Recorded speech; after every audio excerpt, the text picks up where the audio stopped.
ملی ہے خوبیاں انسان کو مدینے سے، چرائی پھول نے خوشبو وہاں پسینے سے۔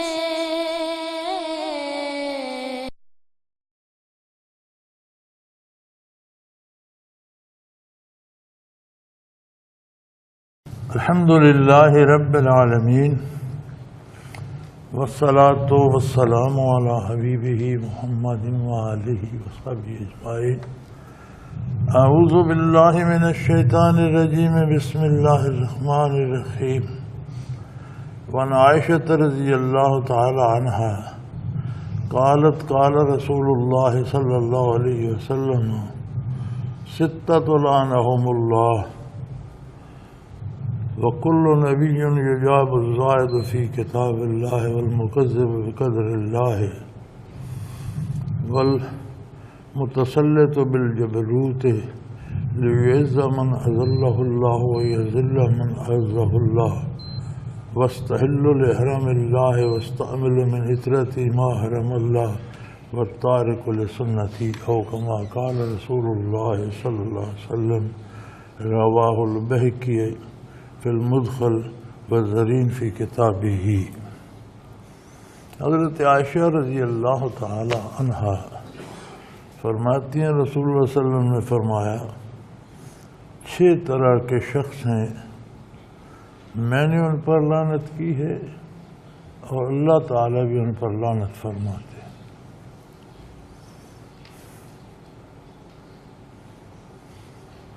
اور ہر نبی جواب دہ ہے، یعنی ایسے لوگوں کے بارے ہر نبی اپنی برات کا اظہار کرے گا کہ میرا ان سے کوئی تعلق نہیں ہے۔ سب سے پہلا وہ شخص ہے اللہ کی کتاب میں زیادتی کرنے والا۔ اللہ کی کتاب میں زیادتی کیسے ہو سکتی ہے جبکہ اللہ نے اس کی حفاظت کا ذمہ لیا ہے، اور 1450 سال ہونے کو ہیں، کوئی زیر زبر کوئی نقطہ کمی بیشی نہیں ہوئی۔ یہ درست ہے کہ قرآن کریم کی ہر لفظ زیر زبر ہر حرف کا اللہ حافظ ہے، لیکن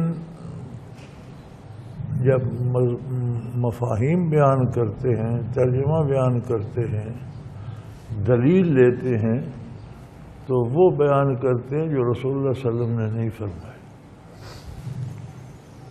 یہ کتاب اللہ میں زیادتی ہے۔ عربی ایک ایسی زبان ہے کہ ایک لفظ کے متعدد معنی ہیں،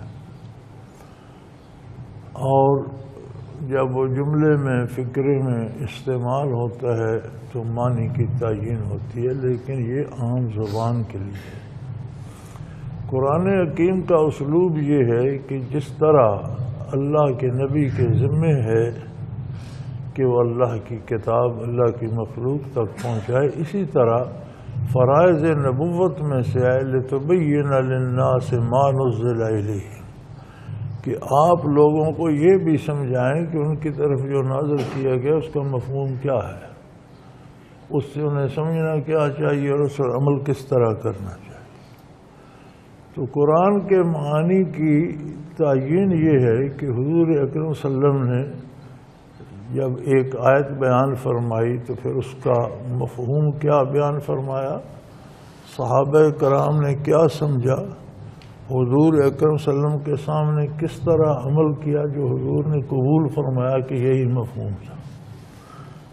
اب اپنا مقصد حل کرنے کے لیے اس پر کوئی کمی بیشی کرتا ہے تو سب سے پہلا وہ شخص ہے جس پر رسول اللہ صلی اللہ علیہ وسلم لعنت کرتے ہیں، اللہ اس پر لعنت کرتا ہے، اور تمام نبی اس سے بیزاری کا اعلان کریں گے، کسی نبی نے اس سے کوئی رشتہ نہیں ہوگا۔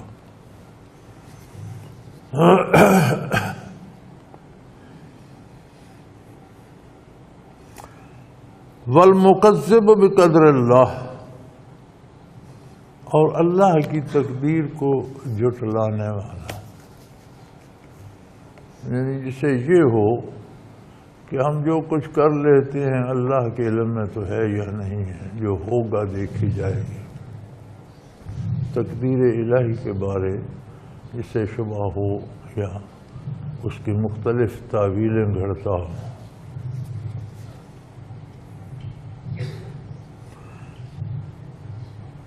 وَلْتُسَلِّطَ بِالْجَبْرُوتِ، اور زبردستی طاقت کے زور پر اقتدار پر قبضہ کرنے والا۔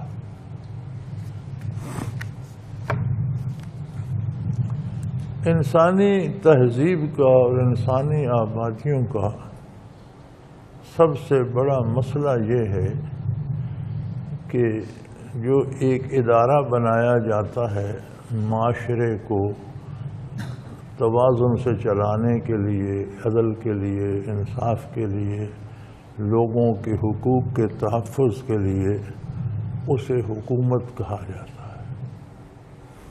حکومت کی ذمہ داری ہے کہ ایک عام فقیر سے لے کر ایک رئیس تک سب کے حقوق درجہ بدرجہ اس کی پوری حفاظت کرے، ہر ایک کی عزت نفس محفوظ ہو، ہر ایک کا حق اس تک بلا روک ٹوک پہنچے۔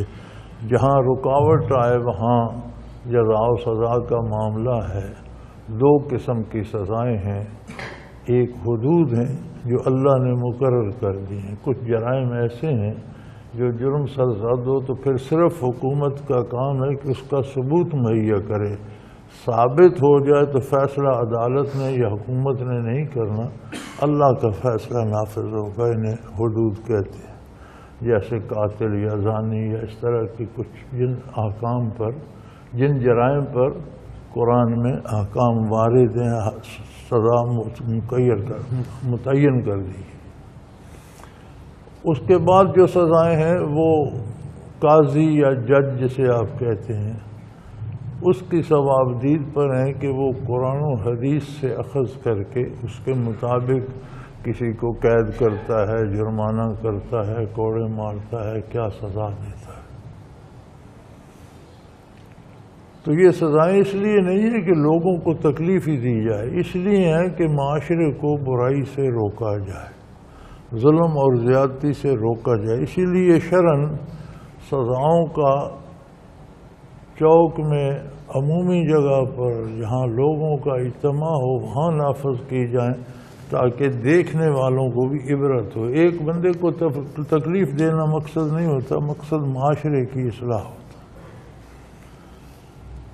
اور کوئی زبردستی اس پر قبضہ کر لے اقتدار پر۔ اب یہ حکومت بنانے کے لیے اسلام نے کیا طریقہ دیا ہے؟ اسلامی طریقہ یہ ہے کہ ملک کے، قوم کے، امت کے اکابرین جو ہیں، دانشور جو ہیں، سمجھدار لوگ جو ہیں، وہ جمع ہو کر فیصلہ کریں، وہ طے کریں کہ کون مستحق ہے، اسے حکومت دی جائے۔ وہ 1 2 3 بندے منتخب کر لیں، ایک ہی کریں تو بھی درست ہے، 2 کر لیں تو بھی درست ہے، زیادہ کر لیں تو پھر ان کو عوام کے سامنے پیش کیا جائے۔ جس پہ عوام کی اکثریت متفق ہو جائے وہ حکمران ہونا چاہیے، لیکن یوں نہیں براہ راست عوام کے پاس نہیں جانا چاہیے۔ اکابرین ملت جو ہیں، دانشور جو ہیں، علماء جو ہیں، صاحب کردار جو ہیں، جو لوگ اونچ نیچ کو سمجھنے والے ہیں، نفع نقصان کے جاننے والے ہیں، ان کی رائے مقدم ہے، پہلے ان سے رائے لی جائے، جس بندے کو وہ متعین کریں اسے عوام کے سامنے پیش کیا جائے۔ تو یہی طریقہ سیدنا ابوبکر صدیق رضی اللہ عنہ کی خلافت میں اپنایا گیا اور یہی بعد میں رہا۔ اس کا کسی حد تک امریکہ میں اس کو اپنایا جاتا ہے، پورا نہ صحیح لیکن کسی حد تک، کہ 2 سیاسی جماعتیں ہیں، وہ سیاسی جماعت کے کچھ سرکردہ لوگ 1 2 3 بندے نامزد کر کے اپنی جماعت میں الیکشن کراتے ہیں، ان میں سے جو ایک جیت جائے پھر اسے قوم کے سامنے پیش کرتے ہیں۔ تو کسی طرح لوگ چھن کر آتے ہیں، ہر کوئی نہیں آگے آتا، لیکن کوئی اس پر زور بازو سے قبضہ کر لے، طاقت سے قبضہ کر لے اور ذلیل لوگوں کو بڑے بڑے عہدے دے دے اور معزز لوگوں کو رسوا کر۔ جو طاقت سے قبضہ کرے گا ظاہر ہے جو پہلے معزز لوگ ہوں گے، صاحب اثر ہوں گے، وہ ان کی طاقت توڑنا چاہے گا، انہیں ذلیل کر دے گا، اور جو کمزور اور ذلیل لوگ ہوں گے، چور و چکے ہوں گے، ان کو ساتھ ملائے گا تبھی قبضہ کرے گا۔ تو فرمایا ایسے بندے پر بھی رسول اللہ صلی اللہ علیہ وسلم فرماتے ہیں میری بھی لعنت ہے، اللہ کی بھی لعنت ہے، اور کوئی بھی نبی اس کی حمایت نہیں، سب اس سے بیزاری کا اعلان کریں گے۔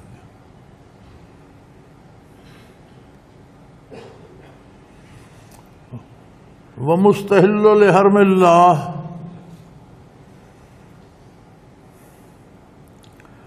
اور اللہ کی حرام کردہ چیزوں کو حلال کرنے والا، اس پر بھی حضور فرماتے ہیں میری بھی لعنت ہے، اللہ کی بھی لعنت ہے، اور تمام نبی اس سے بیزاری کا اعلان کریں۔ یہ حرام کو حلال کیسے کیا جائے؟ اس میں 2 تشریحیں ارشاد کی گئی ہیں کہ حرم الہی میں زیادتی کرے یا اللہ کی حرام کردہ چیزوں کو حلال کرے۔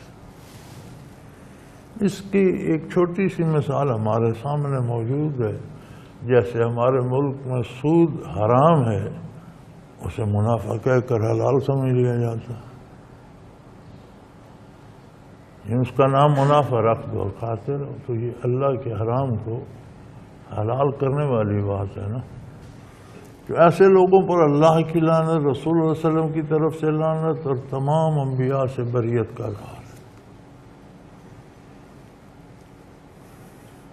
وَالْمُسْتَحِلُّ مِنْ عِطْرَتِي، اور فرمایا میری اولاد، میرے خاندان کے لوگوں کو ان پر زیادتی کرنا جائز سمجھتا ہوں۔ اب اس کے بھی 2 معنی کیے گئے ہیں شارحین کی طرف سے۔ ایک معنی تو یہی ہے کہ میرے خاندان کے، میری نسل کے لوگوں پر زیادتی کرے، دوسرا معنی وہ فرماتے ہیں کہ میری نسل کا بندہ ہو اور پھر وہ خلاف اسلام کام کرے۔ سارے مسلمانوں کی ذمہ داری ہے کہ اپنی زندگی اسلام کے مطابق گزارے، لیکن حضور فرماتے ہیں اگر کسی کوئی میری نسل سے ہو اور پھر وہ خلاف اسلام کام کرے تو میری طرف سے اس پر لعنت ہے، اللہ کی بھی اس پر لعنت ہے، اور کوئی نبی اس کا دامن نہیں تھامے گا۔ یعنی اس پر دوسروں کی نسبت زیادہ ذمہ داری ہے۔ جو لوگ سید ہونے کا دعویٰ کرتے ہیں تو حضور کا ارشاد یہ ہے کہ ان پر زیادہ ذمہ داری ہے کہ ان کے کردار میں میرا عکس نظر آئے،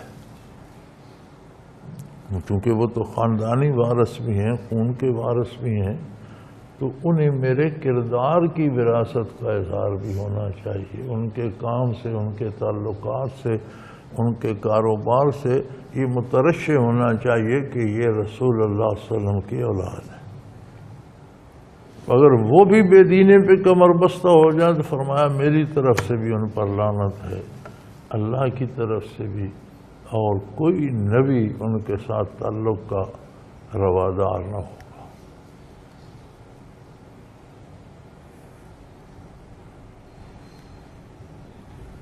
کہ جو چیزیں اللہ نے حرام کی ہیں وہ انہیں اختیار کر لیں، برائی اختیار کر لیں، بدکاری اختیار کر لیں، شراب پینا شروع کر دیں، یہ بہت بڑا ظلم ہے۔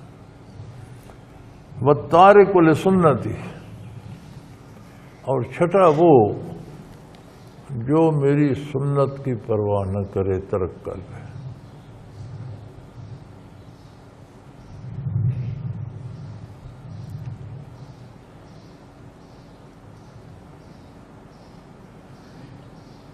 سنت کی بہت سی قسمیں ہیں، اور بڑی عجیب بات یہ ہے کہ جو ضروری ہیں ان کو ہم چھوڑ دیتے ہیں،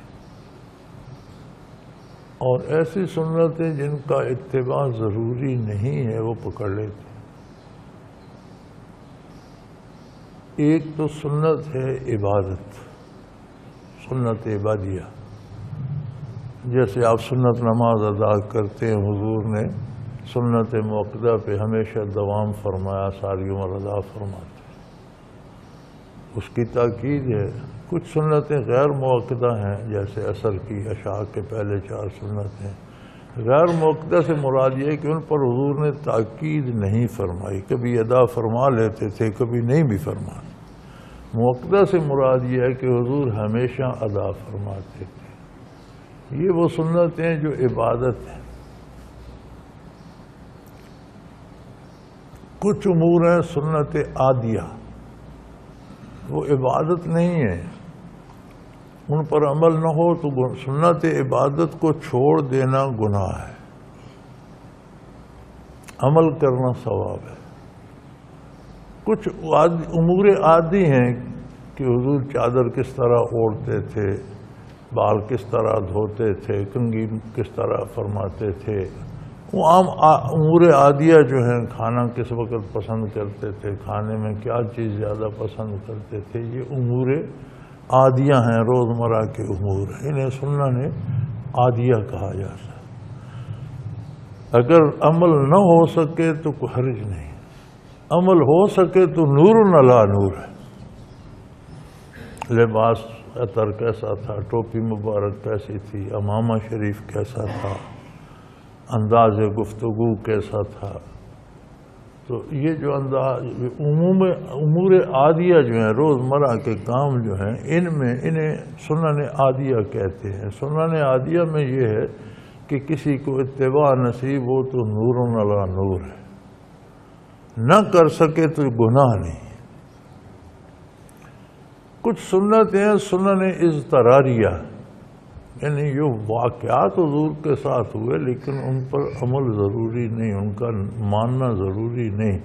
جیسے حضور کا دانت مبارک شہید ہو گیا تو اب ساری امت دانت توڑ لے، یہ سنت اضطراری ہے، یہ ضروری نہیں۔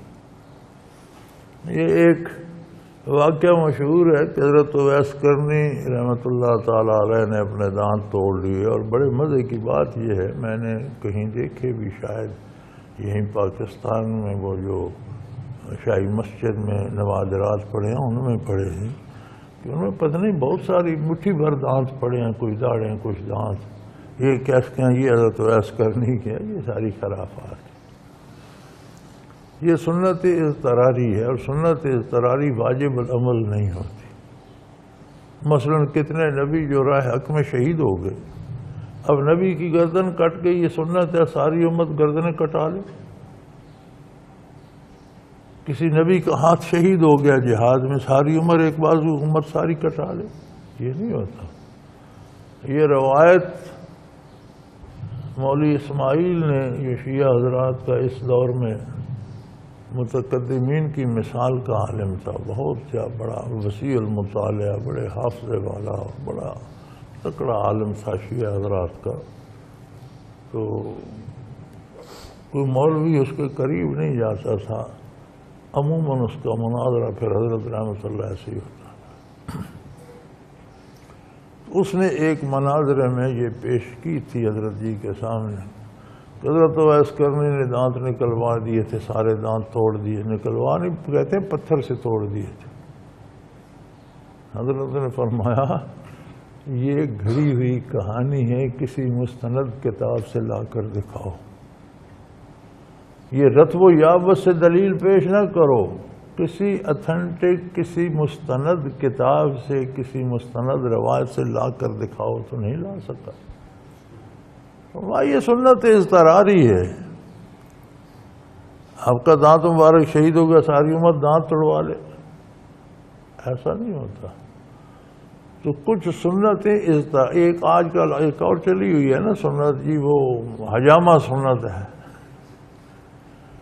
یہ ایک علاج ہمارے زمانے تک، ہم جب نوجوان لڑکے تھے تب تک ہوتا تھا کہ کوئی درد ہو جاتا چھاتی میں، سینے میں، کمر میں، یا ایک درد ہوتا ہے نمونیے کا، ذات الجنب اسے کہتے ہیں طب کی اصطلاح میں، تو اس کا علاج یہ ہوتا تھا کہ جہاں درد سینے میں تو اس پر پچھنے لگوا کر اوپر وہ ہمارے تو حجام لگاتے تھے، اور وہ ایک مٹی کی ڈولیاں اس وقت ہوتی تھی، اس میں کوئی گھاس ڈال کے اسے آگ لگا دی، وہ آکسیجن جل جاتی ہے، وہ ڈولی چموڑ دی تو وہ پھر سک کرتی ہے، تو کچھ تھوڑا بہت خون بھی نکل آتا اور درد ٹھیک ہو جاتا۔ تو قدیم میں یہ علاج تھا، نبی کریم صلی اللہ علیہ وسلم کو بھی تکلیف ہوئی اور آپ نے بھی یہ علاج کرایا، یہ عام علاج تھا، ہم لوگ کرواتے تھے۔ آج آپ یہ 1400 سال بعد تک ہمارے دیہات میں بھی رہا۔ وہ اب یہ گاڑ لیا جی حجامہ سنت ہے، جس کو تکلیف ہے یہ نہیں ہے حجامہ کرو، پیسے 5000 روپے دے، یار خدا کا خوف کرو۔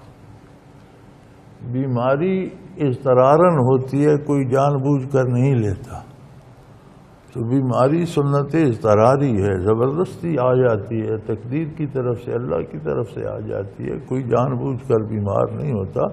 تو اگر حضور اکرم صلی اللہ علیہ وسلم بیمار ہوئے، آپ نے علاج کرایا، تو بیمار ہونا سنت نہیں ہے۔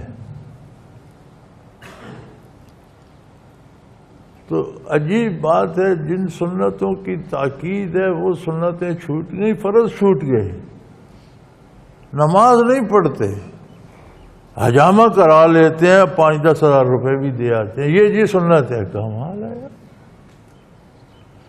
تو فرمایا ایسے لوگوں پر میری طرف سے بھی لعنت ہے، اللہ کی طرف سے بھی، اور کوئی نبی ان کا ساتھ نہیں دے گا، سب نبی ان سے بیزاری اختیار کریں گے، لہذا ان امور میں احتیاط چاہیے۔ یہ بہقی نے مدخل میں اور زرری نے اپنی کتاب میں یہ حدیث بیان فرمائی ہے۔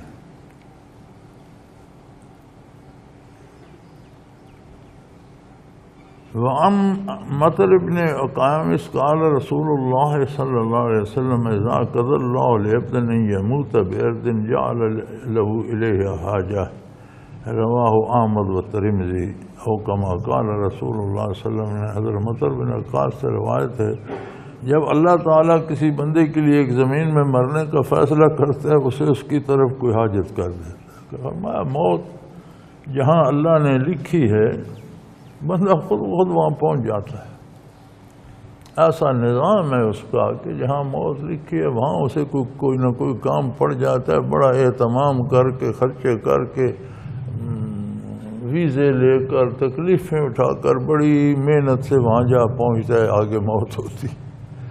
جہاں اللہ نے مقدر کی ہے، بندہ خود محنت کر کے، کسی کو کھینچ کر نہیں لے جانا پڑتا، اس کا نظام ایسا ہے کہ جہاں موت لکھی ہے اسے ایسا کوئی کام پڑتا ہے کہ وہ خود وہاں پہنچ جاتا ہے۔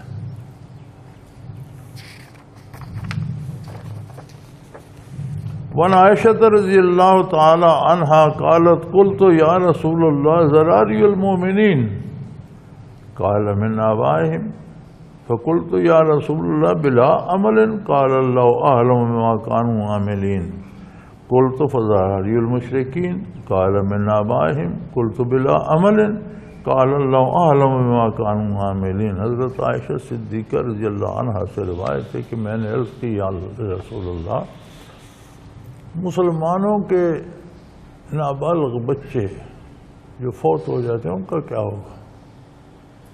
آپ صلی اللہ علیہ وسلم نے فرمایا اپنے والدین کے ساتھ رہیں۔ بڑی خوبصورت بات حضور نے فرمائی، یہ نہیں فرمایا جنت میں جائیں گے یا جنت میں جائیں، فرمایا اپنے والدین کے ساتھ ہوں۔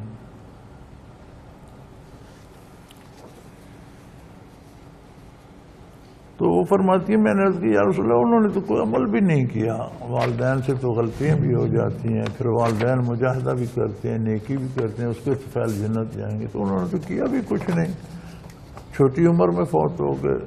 آپ صلی اللہ علیہ وسلم نے فرمایا اللہ بہتر جانتے ہیں، اللہ کو علم ہے کہ اگر انہیں عمر دیتا تو وہ کیا کیا کرتے، ہر ایک کے بارے اللہ کریم سب جانتے ہیں۔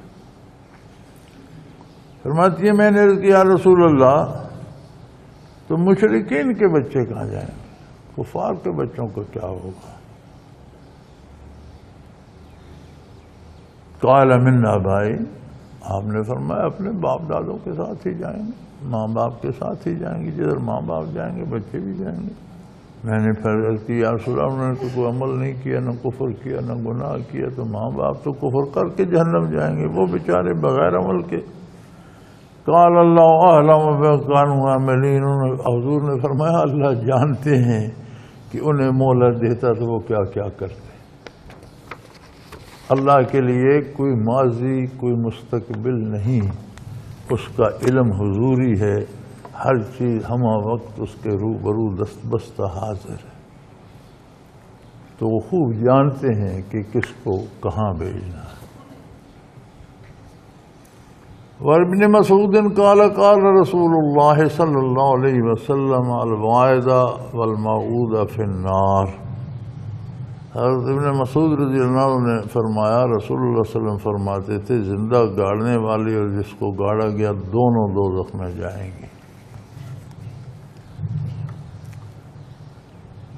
تو عرض کیا گیا یا رسول اللہ گاڑنے والی کو سمجھ میں آتا ہے کہ معصوم بچی کو اس نے زندہ درگور کر دیا، تو گڑنے والی کا کیا قصور؟ لیکن واضح ہے کہ یہ گاڑنا مشرکین کی کفار کی عادت تھی، اور جو بچی گاڑی کی وہ بھی مشرکینوں کفار کی تھی۔ کلمہ پڑھنے کے بعد تو یہ حرکت کسی نے نہیں کی، نہ کوئی کرتا ہے، تو ظاہر ہے مشرکین کے بچے مشرکین کے ساتھ ہوں گے۔ فرمایا گاڑی جانے والی اور گاڑنے والی دونوں دوست کی۔ وعن ابن ابی درداء قال قال رسول اللہ صلی اللہ علیہ وسلم ان اللہ عز وجل فرض علی کل عبد من خلقہ من خمس من اجلہ وعملہ ومرجعہ وآثرہ ورزقہ۔ حضرت ابو درداء رضی اللہ عنہ سے روایت ہے، فرماتے ہیں فرمایا رسول اللہ صلی اللہ علیہ وسلم نے اپنی مخلوق میں سے اللہ ہر بندے کی 5 باتوں سے فارغ ہو چکا، یعنی 5 باتوں کا فیصلہ ہو گیا، طے ہو گیا، اس میں کوئی تبدیلی نہیں ہوگی اس کی اجل سے۔ اللہ کے علم ہے کہ کب واقعی اس کی موت آئے گی، اور وہ فیصلہ ہو گیا، اسے کوئی نہیں آگے پیچھے کرتا۔ اس کے عمل سے اللہ کے علم میں ہے کہ یہ کیا کرے گا، کیا ہوگا۔ جو علم الہی میں ہے وہی ہوگا۔ کوئی بندہ اپنے عمل سے اللہ کے علم کو غلط ثابت نہیں کر سکتے۔ اللہ تو کہتے تھے یہ ایسا ہوگا تو میں نے ایسا نہیں کیا، ایسا کیا، ایسا ہی ہوگا جیسا اللہ کے علم میں ہے۔ اس کے رہنے کی جگہ سے اللہ کریم جانتے ہیں کون کہاں کہاں رہے گا، کہاں کہاں کا پانی پیے گا، کس کس ہوا میں سانس لے گا، کس کس زمین سے روزی کھائے گا، کہاں کہاں سجدہ دے گا، کہاں کہاں گناہ کرے گا، سارا طے ہو گیا، وہ فارغ ہو گئے اس بات سے۔ اس کے پھرنے کی جگہ سے وہ کتنے سفر کرے گا، کہاں آئے جائے گا، کہاں تک اس کا تصرف، سب اللہ کے علم میں ہے۔ اور اس کے رزق سے یہ بھی طے ہو گیا کہ اس کے پاس کتنا رزق ہوگا، اپنا حصہ ہی کھائے گا، باقی رکھ کے مر جائے گا، دوسروں کا حصہ نہیں کھا سکتا۔ وعن عائشہ رضی اللہ تعالی عنہا قال سمعت رسول اللہ صلی اللہ علیہ وسلم یقول من تکلم فی شیء من القدر رسل عنہ یوم القیامت ومن لم یتکلم فیہ لم یسأل عنہ سئل عنہ من تکلم فی شیء من القدر سئل عنہ یوم القیامہ ومن لم یتکلم فیہ لم یسأل عنہ۔ حضرت عائشہ رضی اللہ عنہ سے روایت ہے، فرمایا رسول اللہ صلی اللہ علیہ وسلم نے جس نے تقدیر میں کلام کیا قیامت کو اس سے پوچھا جائے گا۔ تقدیر علم الہی کا نام ہے، جس سے اس پر اعتماد اور یقین نہ ہو اور اس پر سوال اٹھائے یہ کیسے ہو سکتا ہے، یہ کیوں ہوا، فرمایا اس کا بھی قیامت کو جواب دینا پڑے گا، اور جس نے کوئی سوال نہ کیا اسے پوچھا نہیں جائے گا۔ بلا سوال جس نے یقین کر لیا اس سے نہیں پوچھا جائے گا۔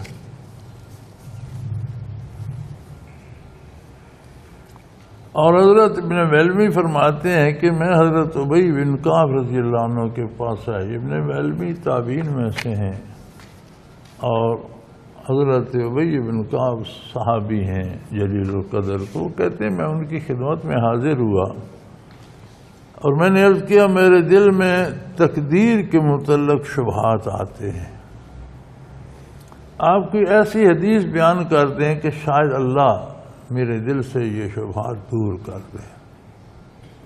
مجھے عجیب سا لگتا ہے، اللہ قادر ہے جو چاہے کرے، لیکن یہ بندہ کیا کرتا ہے، تقدیر کیا ہے، ہوتا کیا ہے، پھر عمل کرنے کا بھی حکم ہے، ادھر یہ فرماتے ہیں فیصلہ بھی ہو چکا، یہ کیا ہے سمجھ نہیں آتی، مجھے وسوسے آتے ہیں۔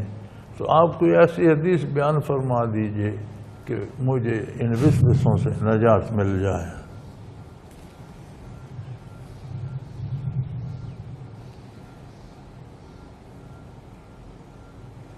انہوں نے فرمایا فقال لو ان اللہ عذب اہل سماوات و اہل ارضہ عذبہم وغیر ظالمین لہم۔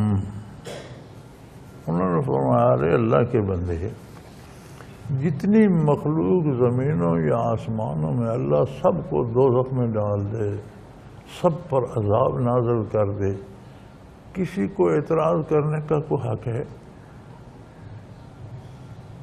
ایک بندے نے ایک اینٹ منگوائی، کاریگر خود منگوائے، سیمنٹ خود منگوایا، زمین اس کی اپنی تھی، اس نے ایک اینٹ گارا لگا کر خوبصورت مکان بنایا، اب وہ گرا دے تو کسی کو کیا تکلیف؟ کوئی ہے اعتراض کرنے والا اتنا خوبصورت نیا مکان کیوں گرا ہے؟ اس کا اپنا ہے، ذرا ذرا اس نے اخراجات اس کے اپنے، محنت اس کی اپنی۔ فرمایا زمین و آسمان یا کائنات کی ساری مخلوق اس کی اپنی ہے، اس نے عدم سے اس کو وجود دیا، وہ ساری کو جہنم میں جھونک دے، کسی کو کیا اعتراض؟ کسی کی ہے مخلوق، کسی کا کوئی اثر ہے؟ کوئی اسے یہ نہیں کہہ سکتا کہ اللہ نے زیادتی کی، اس کی اپنی تخلیق ہے، وہ جو چاہے جیسے چاہے کرے۔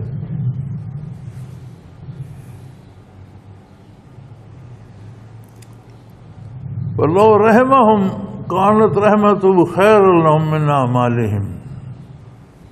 اور اگر ساری مخلوق پر رحم کر دے، سب کو جنت میں داخل کر دے، سب پر انعامات عام کر دے، تو ان کے کردار سے اس کی رحمت بہتر ہے، اس کا انعام و اکرام جو ہے وہ بہت بڑا ہے، تو کوئی کما کر اتنا حاصل نہیں کر سکتا جتنی اس کی عطا سے ملتا ہے، اس پر بھی کسی کو کوئی اعتراض نہیں۔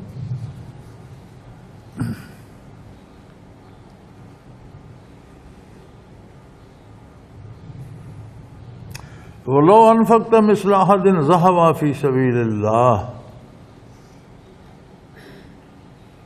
ما قبلہ اللہ منک حتی تؤمن بالقدر۔ اور اگر تو احد پہاڑ جتنا سونا بھی اللہ کی راہ میں خرچ کر دے، خیرات کر دے، بانٹ دے اللہ کی راہ میں غرباء و مساکین میں، وہ قبول نہیں ہوگا جب تیرا یقین تقدیر پر جب تک نہ ہو، علم الہی کو جب تک تو قبول نہ کر دو، اس کی شان، اس کی عظمت کا قائل نہ ہو۔ ایمان ضروری ہے اعمال کی قبولیت کے لیے، کفر سے نیکی قبول نہیں ہوتی، آخرت کا انعام نہیں بنتا، وہ دنیا کے کام ضرور آ جاتی ہے، دنیا میں اس کا فائدہ مل جاتا ہے۔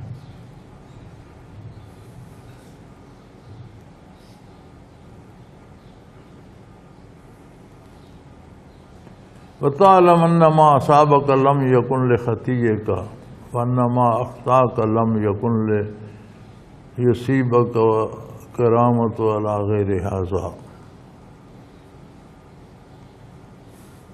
اور یہ سمجھ لے کہ جو کچھ تجھے ملا ہے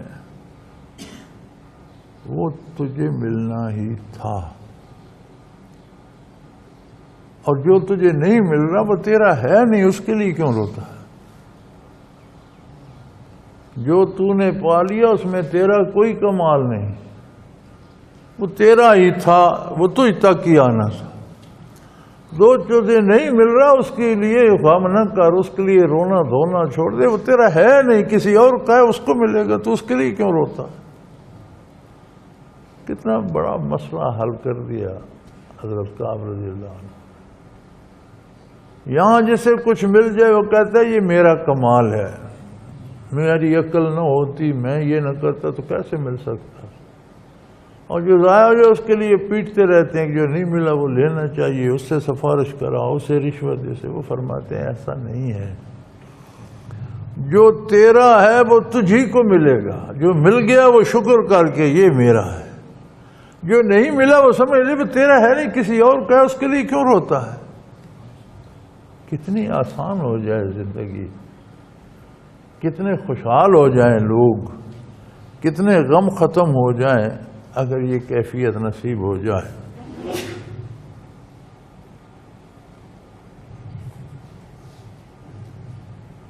اور فرمایا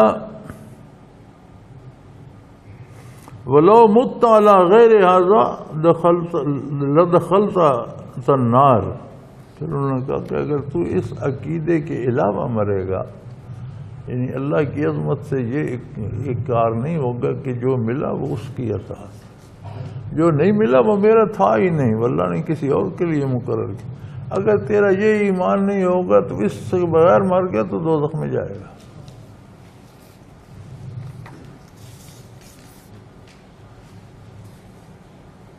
وہ فرماتے ہیں قال ثم آتیت عبداللہ ابن مسعود رضی اللہ تعالیٰ عنہ. پھر وہ دوسرے جلیل القدر صحابی عبداللہ بن مسعود کی خدمت میں حاضر ہوئے، وہاں سارا قصہ بیان کیا. فقال مثل ذلك، انہوں نے بھی مجھے یہی جواب دیا.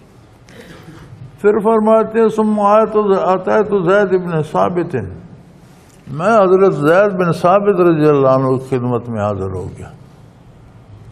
حدثنی عن النبی صلی اللہ علیہ وسلم مثل ذلك، تو انہوں نے حضور اکرم صلی اللہ علیہ وسلم کی حدیث مجھے بیان فرمائی جس کا مفہوم یہی تھا.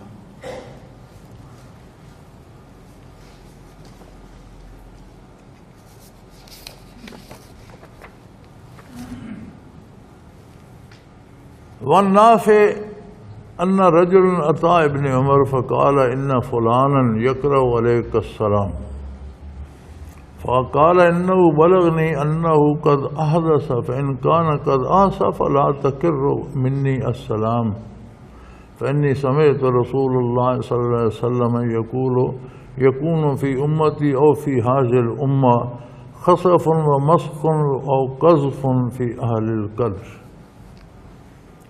حضرت نافع رضی اللہ عنہ فرماتے ہیں کہ کوئی شخص حضرت ابن عمر رضی اللہ عنہ کی خدمت میں حاضر ہوا اور اس نے کسی کی طرف سے انہیں سلام پیش کیا کہ فلاں شخص آپ کی خدمت میں السلام علیکم عرض کرتا ہے.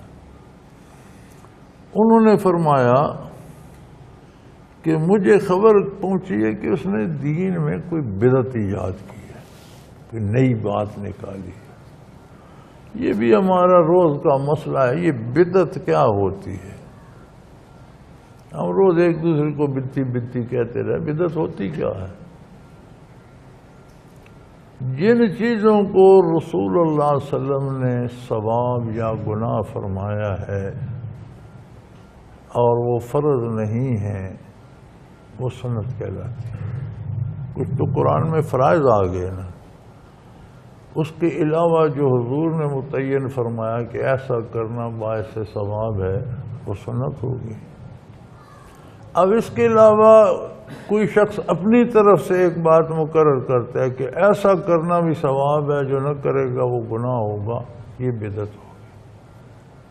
اس نے ایک ایسا امر داخل کر دیا جو حضور نے نہیں فرمایا تھا. بدعت بدعہ ہوتا ہے نیا کام شروع کرنا. تو بدعت شرعی تب بنیں گی، مثلا یہ زمانے میں تو چائے نہیں ہوتی تھی، ناشتے نہیں ہوتے تھے، اب ہم کرتے ہیں کوئی ثواب گناہ تو نہیں ہے نا اس میں، جس نے ناشتہ نہیں کیا وہ گناہگار ہے. ایسا تو جو چائے نہیں پیتا گناہگار. اگر یہ عقیدہ کر لیں کہ چائے پینا ثواب ہے، جو نہیں پیتا وہ گناہگار ہے، تو چائے بھی بدعت بن جائے. تو بہت سے امور ایسے ہیں جن سے ہم متعین مثلا ہم ذکر کرتے ہیں تو یہ تو فرض ہے، اللہ کا حکم ہے، قرآن میں ہے، یہ بھی ہے وَاذْكُرْ اسْمَ رَبِّكَ، اس میں ذات کا ذکر کیا جائے، رات دن کیا جائے، ہمہ وقت کیا جائے، کثرت سے کیا جائے، لیکن اس کا کوئی طریقہ معین قرآن میں تو نہیں ہے کہ بیٹھ کر کرو یا کھڑے ہو کر کرو یا بابوسو ہو کر کرو یا لباس ہو کر، نہیں، قرآن نے تو آزادی دی ہے، وضو ہے کرو، نہیں وضو نہ کرو، دن ہے کرو، رات ہے کرو، لیٹے ہوئے کرو، بیٹھے ہوئے کرو، کھڑے ہوئے کرو۔ تو یہ جو طریقے ہیں ہم اس طرح کرتے ہیں، 7 لطائف پر، کوئی 11 پر کرتے ہیں، کوئی 5 لطائف پہ کرتے ہیں، کوئی حبس دم کرتے ہیں، کوئی اور کئی طریقے ہیں۔ تو اگر ایک طریقہ متعین کر دیا کہ یہی ثواب ہے، اس کے علاوہ جو کرتا ہے وہ گناہ ہے، تو اس طریقے ذکر بھی بدعت بن جائے گا، کیونکہ قرآن نے، شارع علیہ السلام نے کوئی طریقہ متعین نہیں فرمایا۔ سارے طریقے جائز ہیں جب تک ان میں کوئی خلاف شریعت کام نہ ہو، یعنی کسی طریقے ذکر میں اگر کوئی کام خلاف شریعت ہو تو وہ جائز نہیں ہو۔ شرعاً جائز طریقے سے کرے تو کوئی ایک طریقہ متعین نہیں۔ تو جب ذکر الہی میں معاملہ اتنا نازک ہے تو امور دنیا میں کیا ہوگا؟ تو ہم امور عادیہ کو کبھی بنا لیتے ہیں، جیسے اسی حجامے کو سنت اضطراریہ کو اب سنت بنا کر پیسے جمع کیے جائے، اور اس طرح کے بہت سے کام کر لیتے ہیں۔ تو یہ ساری بدعات ہیں، انہیں بدعت کہا جاتا ہے۔ ہر آدمی کو ویسے ہی بدعتی کہہ دینا جائز نہیں ہے۔ وہ بندہ بدعتی ہے جو ایسے کام کو ثواب بتاتا ہے، ضروری بتاتا ہے، اس کا نہ کرنا گناہ بات بتاتا ہے جو حضور نے متعین نہیں فرمایا، یہ بدعت ہے۔ تو انہوں نے فرمایا مجھے پہنچا ہے کہ اس نے دین میں کوئی بدعت ایجاد کی، اگر ایسا ہے تو میری طرف سے اسے وعلیکم السلام نہ کہنا، میں بدعتی کو سلام نہیں کہنا چاہتا،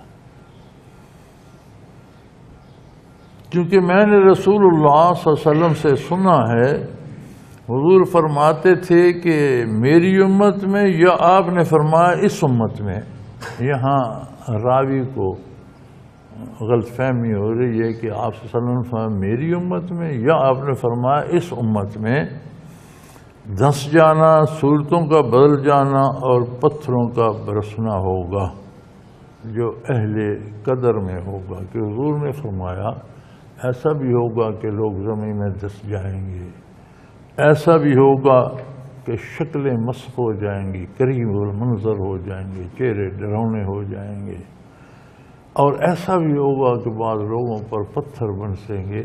یہ وہ لوگ ہوں گے جو تقدیر کے معاملے میں جن کا ایمان درست نہیں ہوگا۔ تو ہمیں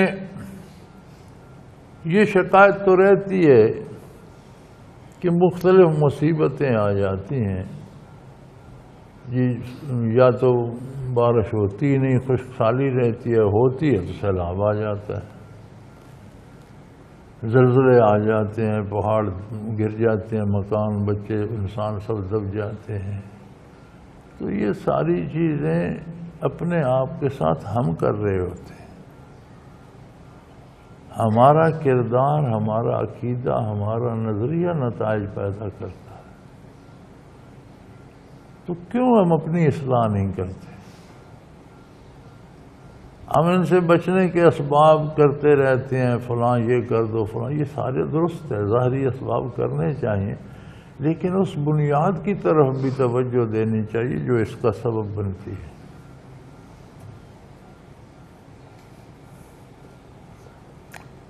وعن علی رضی اللہ تعالی عنہ قال سألت خدیجۃ النبی صلی اللہ علیہ وسلم، حضرت علی کرم اللہ وجہ الکریم فرماتے ہیں کہ حضرت خدیجہ رضی اللہ تعالی عنہا نے نبی صلی اللہ علیہ وسلم سے اپنے 2 بچوں کے بارے پوچھا، ان ولدین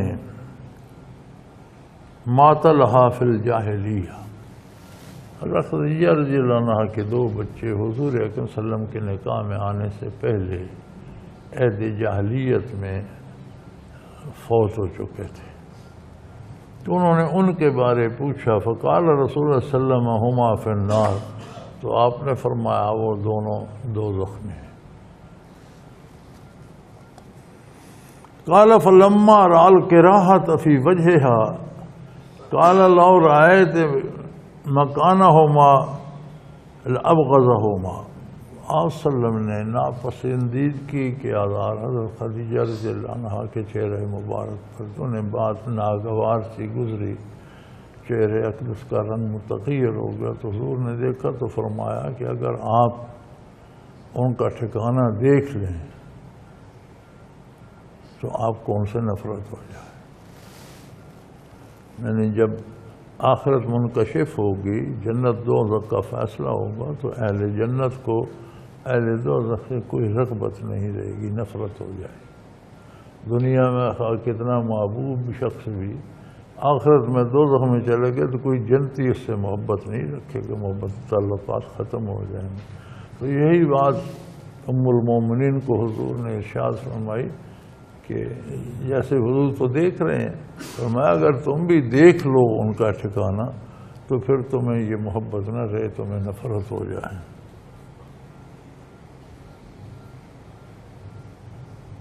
قالت یا رسول اللہ فولدی منک، انہوں نے کہا یا رسول اللہ میرا ایک بیٹا تو آپ سے بھی پیدا ہوا تھا اور اس کا بھی وصال ہو گیا۔ قال فی الجنہ، آپ صلی اللہ علیہ وسلم نے فرمایا وہ تو جنت میں ہے۔ حضور اکرم صلی اللہ علیہ وسلم کا فرزند ارجمند عبداللہ اور طاہر جس کا لقب تھا، حضرت خدیجہ کے وطن سے ہوئے اور ان کا وصال ہو گیا، تو انہوں نے پوچھا ایک بیٹا تو آپ سے میرا ہوا اور وہ بھی فوت ہو گیا، تو فرمایا وہ تو جنت میں ہے۔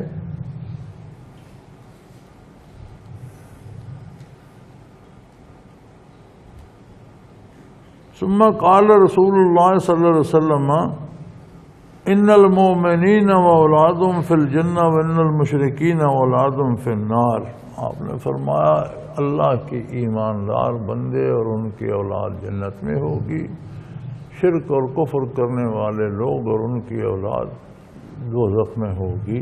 اور پھر آپ صلی اللہ علیہ وسلم نے یہ آیت تلاوت فرمائی والذین آمنوا واتبعتهم ذریتهم، کہ جو لوگ ایمان لائے اور ان کی اولاد ان کے نقش پا پہ چلی، ان کے پیچھے چلی، وہ اللہ کی طرف سے جنت میں ہوں گے۔ فرمایا مومنین اور ان کی اولاد جس نے ان کا اتباع کیا وہ جنت میں ہوں گے، اور کافر اور ان کی اولاد جنہوں نے کفر اختیار کیا جہنم میں ہوں گے۔ وعن ابی ہریرہ رضی اللہ تعالیٰ عنہ قال قال رسول اللہ صلی اللہ علیہ وسلم لما خلق اللہ آدم مسح ظہرہ فسقط عن ظہرہ کل نسمۃ هو خالقها من ذریتی الی یوم القیامہ وجعل بین عینی کل انسان منہ بیضاء من نور۔ حضرت ابو ہریرہ رضی اللہ عنہ سے روایت ہے رسول اللہ صلی اللہ علیہ وسلم نے فرمایا کہ اللہ تعالیٰ نے آدم علیہ السلام کو پیدا فرمایا، پھر ان کی پشت پر دست قدرت پھیرا، ان کی پشت سے ہر جان، ہر ذی روح، ہر وہ بندہ جس نے ان کی نسل سے پیدا ہونا تھا وہ پیدا ہو گیا، اور ان کی آنکھوں کے درمیان نور کی ایک چمک رکھ دی، یعنی پہلے وہ پیدا فرمائے جو اہل جنت میں سے تھے، اور ان کی آنکھوں کے درمیان یعنی پیشانی میں نور تھا، جتنا جتنا کسی کے درجے تھے کم زیادہ نور تھا۔ تو انہوں نے عرض کی ہے پروردگار یہ کون لوگ ہیں؟ تو عرضہم علی آدم فقال یہ رب منہا، انہیں آدم علیہ السلام کو دکھایا تو انہوں نے عرض کی یا اللہ یہ کون ہے؟ قال ذریتک فرعا رجلا منہم فاعجبہ بیض ما عینیہ، تو ان میں انہوں نے ایک شخص کو دیکھا اور اس کی پیشانی کا نور انہیں عجیب لگا، زیادہ لگا، خوبصورت لگا، پیارا لگا۔ تو انہوں نے اس کی اے رب من ھذا، اے میرے پروردگار یہ کون ہے؟ قال داؤد، فرمایا یہ تیری اولاد میں سے داؤد علیہ السلام ہیں جو نبی بھی ہوں گے، بادشاہ بھی ہوں گے، حکمران بھی ہوں گے۔ قال یہ رب کم جالتا عمری؟ تو آدم علیہ السلام نے پوچھا ہے میرے رب آپ نے اس کی عمر کتنی مقرر فرمائی ہے؟ قال 60 سنہ، ارشاد ہوا 60 سال عمر ہوگی ان کی۔ قال رب زدہ من عمری 40 سنہ، تو آدم علیہ السلام نے کہا یا اللہ میری عمر کے 40 سال انہیں دے دے، کم از کم 100 سال تو ہو ان کی عمر، اتنا خوبصورت انسان، اتنا منور چہرہ، 60 سال تو بڑی تھی۔ آدم علیہ السلام کی عمر کہتے ہیں 1000 سال تھی، تو 40 سال تو حضرت داؤد علیہ السلام کو مل گئی۔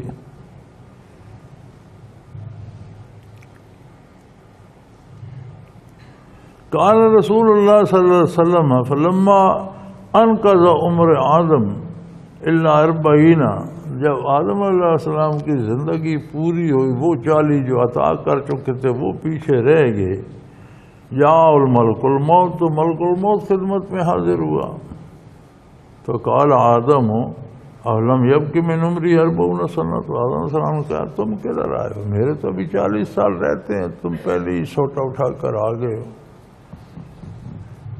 قال علم توتہا ابنک داؤد، تو ملک الموت نے کی کہ حضرت آپ نے 40 سال تو اپنے بیٹے داؤد کو دے دیے تھے، تو آپ کی عمر تو پوری ہو گئی، 960 سال تو آپ جی چکے ہیں، تو آپ 40 کو کیا کرتے ہیں، وہ تو آپ نے عطا کر دیے تھے۔ فجہد آدم، تو آدم علیہ السلام نے اس سے جھگڑا کیا کہ نہیں یار میں نہیں دیے تھے، خواہ مخواہ جلدی آ گئے یہ۔ فجہد تو رضیتہ، تو حضور فرماتے ہیں کہ اسی طرح اولاد آدم بھی بات کر دیتی ہے، وعدہ کا پھر بھول جاتی ہے، پھر جھگڑا کرتی ہے، یہ مزاج بن گیا ہے انسانیت کا۔ وَنَسِيَ آدَمُ فَأَكَلَ مِنَ الشَّجَرَةِ وَنَسِيتُ، تو آدم علیہ السلام کوئی بات یاد نہ رہی، اللہ کا حکم تھا درخت سے نہیں کھانا، وہ حکم یاد نہ، وہاں سے کھا لیا۔ اولاد آدم بھی بھول جاتی ہے، غلطی کر جاتی ہے، نسیان اس سے بھی ہو، نسیان اسے بھی ہو جاتا ہے۔ وخطا آدم وخطا تزور، تو آدم علیہ السلام سے اجتہادی خطا ہوئی۔ اجتہادی خطا نہیں ہوتی، اس کا نام خطا ہے، لیکن اجتہادی خطا یہ ہوتی ہے کہ اعلیٰ جو چاہ وہ رہ گیا، اس سے کم تر درجہ ہوتی صحیح ہے، دونوں طریقے صحیح ہوتے ہیں۔ مجتہد جو اختیار کرتا ہے، مجتہد کی خطا یہ ہوتی ہے کہ اعلیٰ درجے کی بجائے کم تر درجے کا فیصلہ قبول کر لیا، اسے خطا اجتہادی کہتے ہیں۔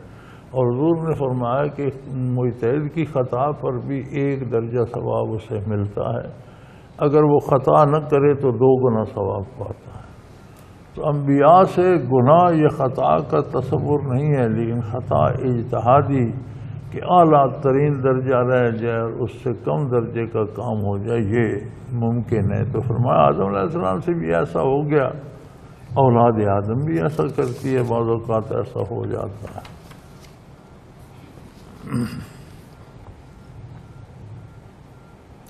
وعن ابی درداء عن النبی صلی اللہ علیہ وسلم قال خلق اللہ آدم حین خلقه فضرب کتفیہ الیمنی فما خرج فأخرج ذریته بیضاء کأنهم در وضرب کتفیہ الیسری اخرج ذریته سوداء کأنهم همم فقال الذي في يمينه إلى الجنة ولا أبالي وقال الذي في كتفه اليسرى إلى النار ولا أبالي۔ ابو درداء فرماتے ہیں نبی کے صلی اللہ علیہ وسلم نے فرمایا جب اللہ نے آدم علیہ السلام کو پیدا کیا تو ان کی دائیں کندھے کو دست قدرت سے ہاتھ پھیرا اور سفید اولاد نکلی، اس طرح چونٹیاں نکل آتی، او ساری اولاد آدم قیامت تک ہونے والی جو سفید تھی، جس کے پاس نور تھا، وہ دائیں طرف سے پشت سے نکل کر سامنے آ گئی، اور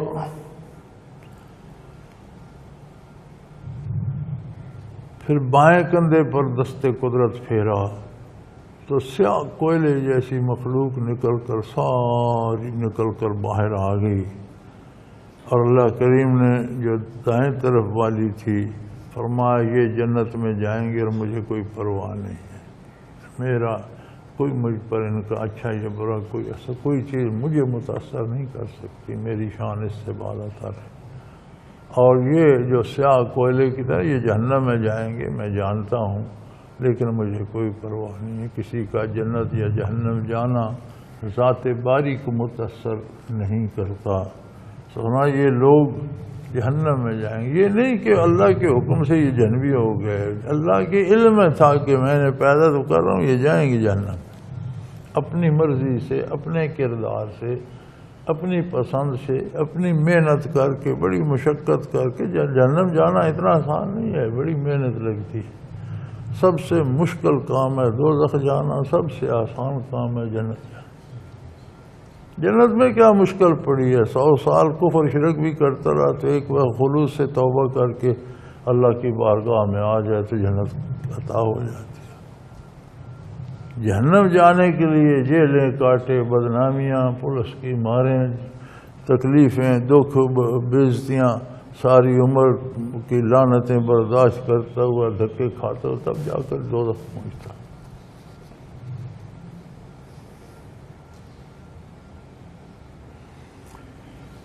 وعن ابی نصرۃ ان رجلا من اصحاب النبی صلی اللہ علیہ وسلم یقال له ابو عبداللہ دخل علیہ اصحابہ یعودونہ وهو یبکی فقالوا له ما یبکیک لم یقل لک رسول اللہ صلی اللہ علیہ وسلم خذ من شاربک ثم اکرہ حتی تلقانی۔ حضرت ابو نضرہ سے روایت ہے کہ نبی صلی اللہ علیہ وسلم کا ایک صحابی تھا، اسے ابو عبداللہ کہتے تھے، وہ سخت بیمار تھے تو ان کے دوست ان کی عیادت کے لیے آئے تو وہ رونے لگے۔ تو دوستوں نے عرض کی کہ آپ کیوں روتے ہیں؟ آپ جلیل القدر صحابی ہیں رسول اللہ کے، اور حضور نے آپ سے فرمایا تھا کہ اپنی لبوں کے بال لے، بہت بڑی بڑی مونچھیں رکھتے تھے نا، تو انہوں نے سنا یہاں سے بال درست کر لے اور پھر اس پر قائم رہے حتیٰ کہ تو میری خدمت میں حاضر ہو جائے، یعنی مرنے دم تک اس پر قائم رہے اور موت تجھے میری خدمت میں حاضر کر دے گی تو پھر تجھے رونے کی کیا، جب تیرے پاس بشارت ہے حضور کی اور وہ کام بھی تو کر رہا ہے، تو اب موت آ گئی تو حضور کی خدمت میں حاضر ہو جائے گا، رونے کی کیا بات ہے؟ تو انہوں نے عرض کی بلا بات تو یہ ٹھیک ہے، جو تم کہہ رہے ہو یہ بھی درست ہے۔ حضور نے فرمایا میں نے مونچھیں درست کر لیں، شریعت کے مطابق کر لیں اور اسی پر قائم ہوں، اور یہ بھی حضور نے فرمایا تھا کسی پر قائم رہے تو موت آئے گی تو میری خدمت میں آ جائے گا۔ لیکن میں نے رسول اللہ صلی اللہ علیہ وسلم سے یہ بھی سنا ہے، ولیکن سمعت رسول اللہ صلی اللہ علیہ وسلم یقول ان اللہ عز وجل قبض بیمینہ قبضۃ واخری بیدہ الاخری وقال هذه لهذه وهذه لهذه ولا ابالی ولا ادری فی ای القبضین انا۔ تو میں نے یہ بھی رسول اللہ صلی اللہ علیہ وسلم سے سنا ہے کہ اللہ نے اپنے دست قدرت کی دونوں مٹھیاں بھری، دائیں بھی اور بائیں بھی، اور فرمایا یہ تو جنت کے لیے ہیں، یہ دوزخ کے لیے ہیں، یعنی ساری مخلوق اول سے آخر تک دست قدرت ان دونوں مٹھیوں میں آ گئی، جنتی ایک میں تو میں رو اس لیے رہا کہ مجھے کوئی پتہ نہیں میں کس مٹھی میں، میں نہیں جانتا کہ کس مٹھی میں ہوں۔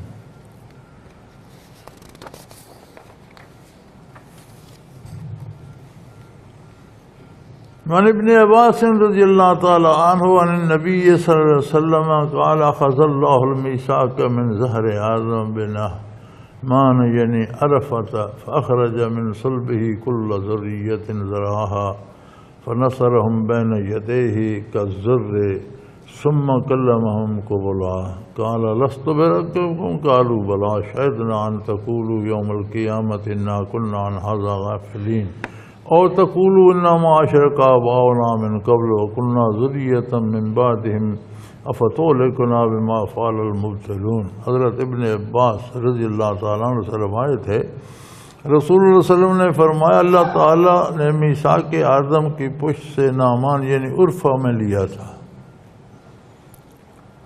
ان کی پشت ان کی کل ذریت کو پیدا کیا، ان کے سامنے چھوٹی بے شمار کثیر مخلوق کو پھیلا دیا، پھر روبرو ان سے باتیں کی، اللہ نے روبرو ان سے خطاب فرمایا اور فرمایا کیا میں تمہارا پروردگار نہیں ہوں؟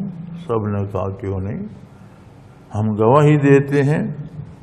تو ارشاد بار ہوا قیامت کے دن یہ نہ کہنا ہم اس سے غافل تھے، ہمیں یاد نہیں رہا، ہم بھول گئے، یا یہ نہ کہنا شرک تو ہمارے بڑوں نے کیا تھا اور ہم ان کے پیچھے چلتے رہے، تو ہم ان کے سبب جو باطل پرست تھے ان کے سبب ہلاک نہ کر اللہ، یا اللہ یہ تو انہوں نے شروع کیا تھا تو ہم نے خیال ہی نہیں کیا، اسی پہ چلتے رہے۔ پھر یہ بہانے نہ کرنا، پھر اس پہ قائم رہنا۔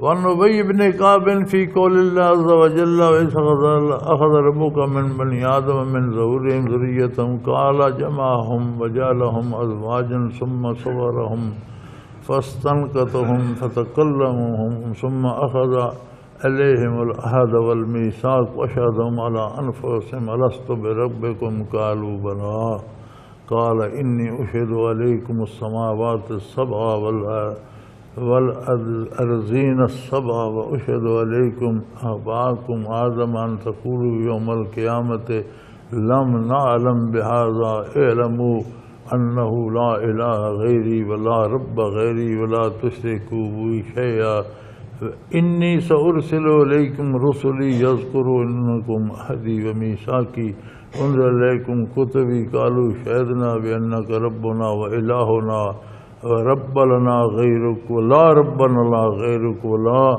الہنا غیرک فقروا بذلك ورفع علیہم آدم علیہ السلام ينظر الیہم فرعى الغنی والفقیر والحسن والسعید ودون ذلك وقال رب لا سولت بین عبادک قال انی احببت ان اشکر وراء الانبیاء فیہم مثل سرج علیہم النور خصوص میثاق آخر فی الرسالۃ والنبوۃ وهو قوله تبارک وتعالی وإذ أخذنا من النبیین میثاقهم إلی قول عیسی ابن مریم کان فی تلک الارواح فارسله إلی مریم علیہ السلام فحدث عن ابی انه دخل من فیہا۔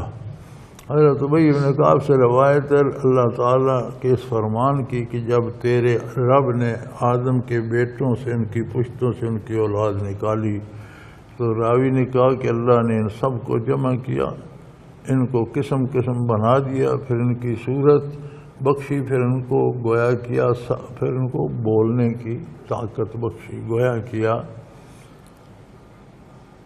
تو سب بولے، اور پھر سے عہد اور وعدہ لیا، میثاق لیا اور ان کی جانوں پر گواہ بنایا کہ کیا میں تمہارا پروردگار نہیں ہوں۔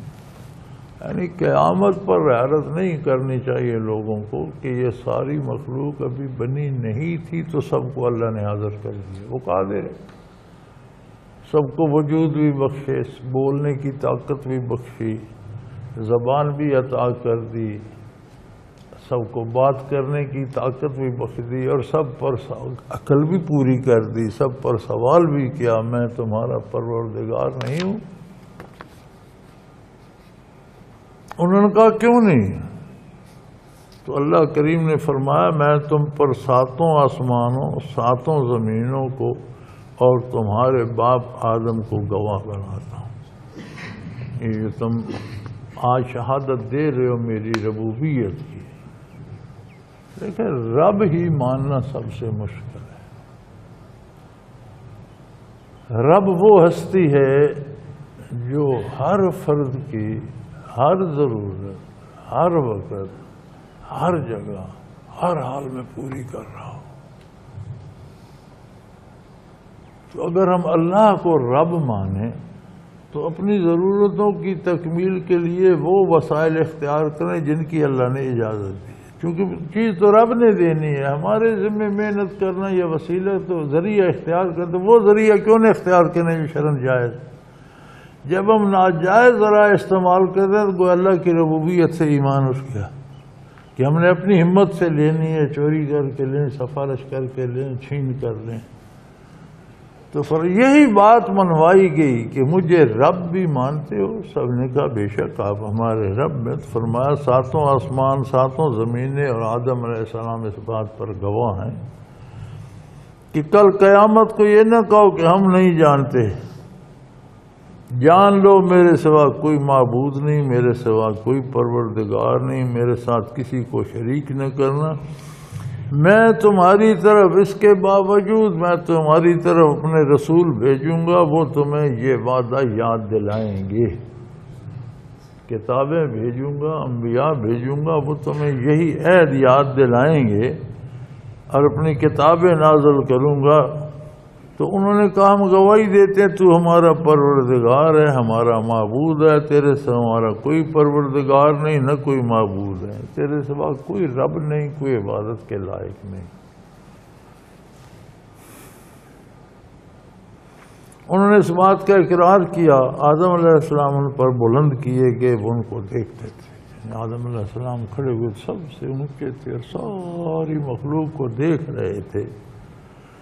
تو انہوں نے غنی دیکھے، فقیر دیکھے، خوبصورت دیکھے، بدصورت دیکھے، گورے دیکھے، کالے دیکھے، ہر طرح کی مخلوق، ترومن طاقتور دیکھے، کمزور دیکھے، امیر دیکھے، فقیر دیکھے، رنگا رنگ کی مخلوق دیکھ کر آدم نے عرض کی اے میرے رب تو نے اپنے بندوں کو ایک جیسا پیدا کیوں نہیں کیا؟ ہر بندہ دوسرے سے مختلف ہے. کمال ہے.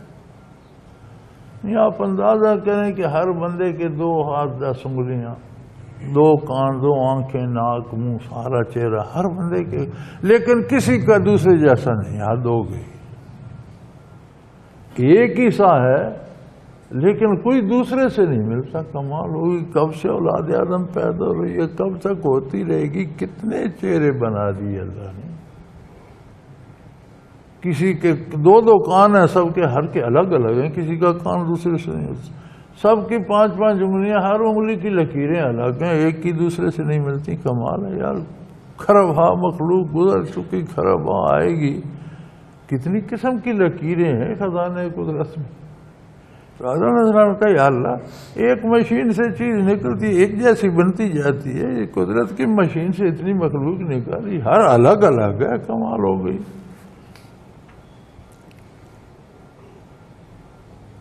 اللہ کریم نے فرمایا کہ مجھے یہ بات پسند ہے کہ لوگ میرا شکر ادا کریں.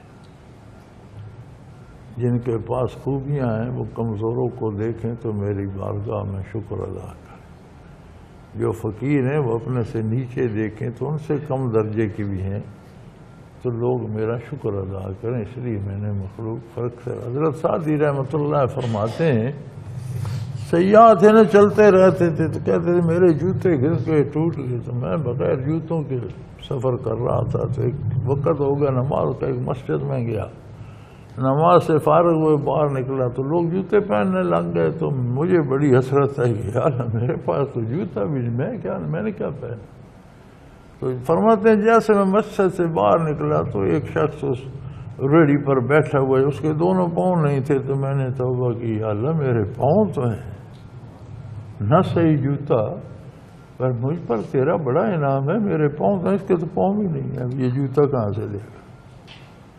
تو نبی کریم صلی اللہ علیہ وسلم کا ارشاد ہے کہ ان نعمتوں دنیا میں نیچے دیکھو، اوپر نہ دیکھا کرو کہ مجھ سے زیادہ کس کے پاس ہے. یہ دیکھو کہ تم سے کم تر بھی لوگ گزارا کر رہے ہیں، اللہ کا شکر.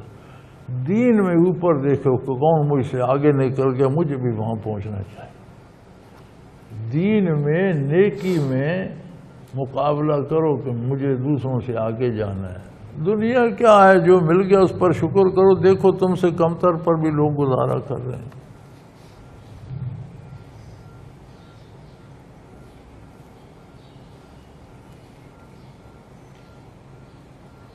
پھر فرماتے ہیں انبیاء کو اس مخلوق میں دکھایا گیا، وہ چراغوں کی مانند روشن تھے، ان پر ایک خاص قسم کا نور ہے، رسالت و نبوت متعلق. پھر انبیاء سے الگ الگ عہد لیا گیا، جو اللہ تعالیٰ کے اس فرمان میں ہے جب ہم نے نبیوں سے وعدہ لیا اللہ تعالیٰ کے فرمان عیسی ابن مریم تک،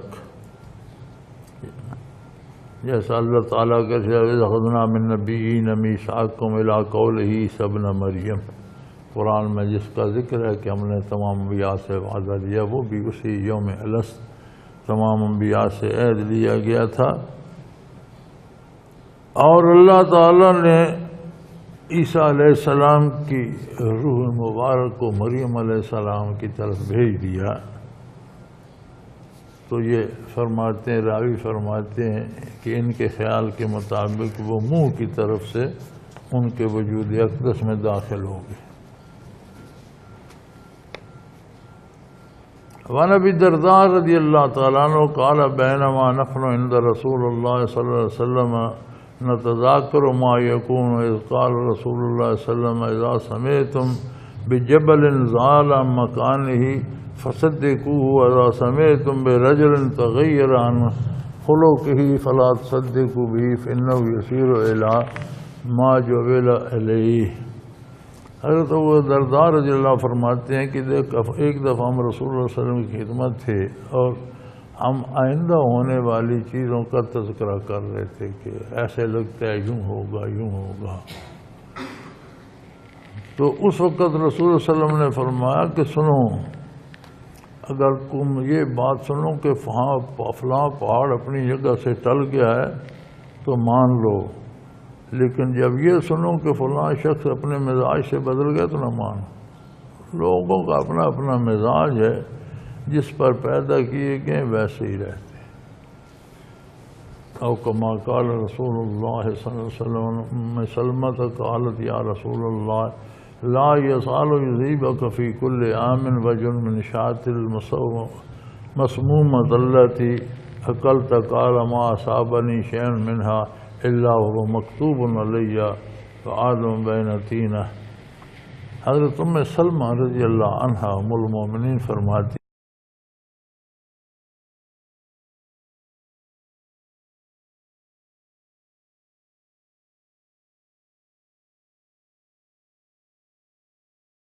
حضرت امیر محمد اکرم آوان مد ظلہ العالی دارالعرفان منارہ ضلع چکوال میں سال ہر سال سے قرآن و حدیث کے اوپر خطابات کر رہے ہیں اور سلسلہ نقشبندیہ اویسیہ کے مطابق لوگوں کو ذکر الہی کی تربیت دے رہے ہیں۔ وہ قرآن پاک کی تفسیر ترتیب وار بیان کر رہے ہیں۔ تفسیر قرآن کو وہ موجودہ ملکی اور بین الاقوامی حالات کے مطابق بیان کرتے ہیں۔ موٹر وے سے کلر کہار کے انٹرچینج سے نکلتے ہوئے کلر کہار کی جھیل سے ہوتے ہوئے میانی، بوچھال اور نور پور سے گزرتے ہوئے دارالعرفان منارہ پہنچ سکتے ہیں۔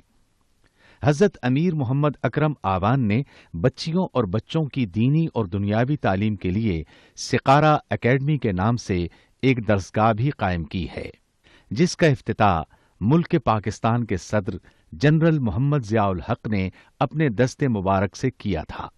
وہ تمام احباب جو اسلام کی طلب رکھتے ہیں ان سے گزارش ہے کہ دارالعرفان منارہ ضلع چکوال میں امیر محمد اکرم آوان صاحب کے خطابات سے مستفید ہوں۔